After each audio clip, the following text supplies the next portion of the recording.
The night rain lashed against the mud-walled huts of Nakisule's village, drenching the narrow paths that wound between the homes. She had just finished securing her livestock when she heard a faint groan outside her door.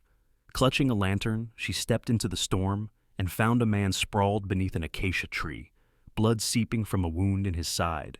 His clothes were tattered, his body weak, but his eyes burned with something more than pain, something fierce, like a caged beast. Without hesitation, Nakisule hoisted him onto her shoulders and carried him inside. She cleaned his wound with warm water and herbs, whispering reassurances as his fevered body trembled. He was a stranger, a risk, but something in her heart told her he was more than he seemed. Days passed, and the man, who called himself Kintu, grew stronger. Nakisule watched him carefully as he sat by her hearth, eyes darting to the door at the slightest sound. He was hiding from something, or someone. One evening, as she prepared cassava, she finally asked, "Who are you running from?" Kintu hesitated before meeting her gaze. "Men who wish me dead." His voice was laced with sorrow. He did not elaborate, and she did not press. Instead, she offered him a small bowl of broth, a silent promise that he was safe, at least for now. In the dim firelight, Nakisule saw the shadows of secrets in his eyes, but she also saw something else, a flicker of gratitude, perhaps even trust.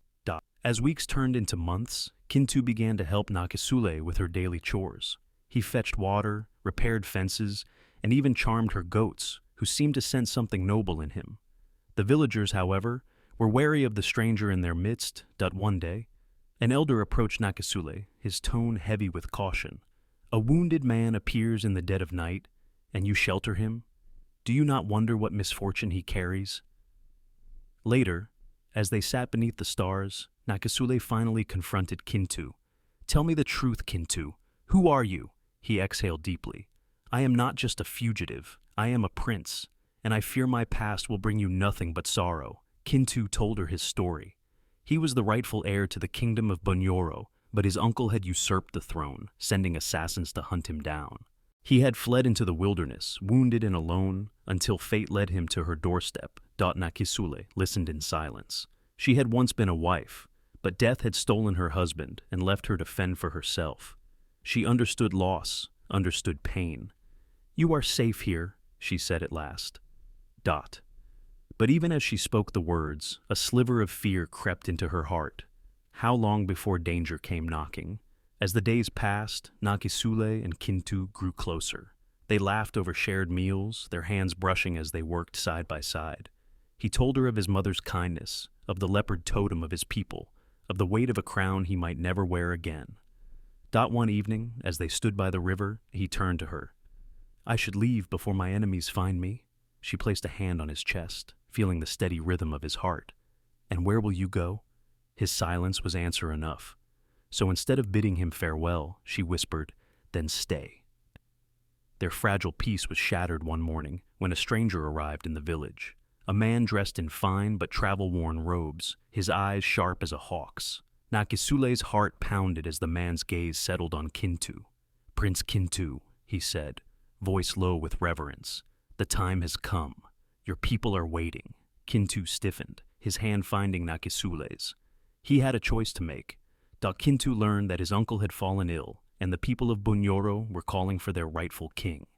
The usurper's forces were weak, and now was the time to return. That night, Nakisule found Kintu by the river, staring at his reflection. "What do you want, Kintu?" she asked softly. He turned to her, anguish in his eyes. "I want you. But my people, they need me." Her heart ached, but she nodded. "Then you must go." Kintu left at dawn, promising to return. Nakisule watched as he rode away, the wind carrying his last words to her. "Wait for me." Days turned to weeks, and whispers of war reached the village.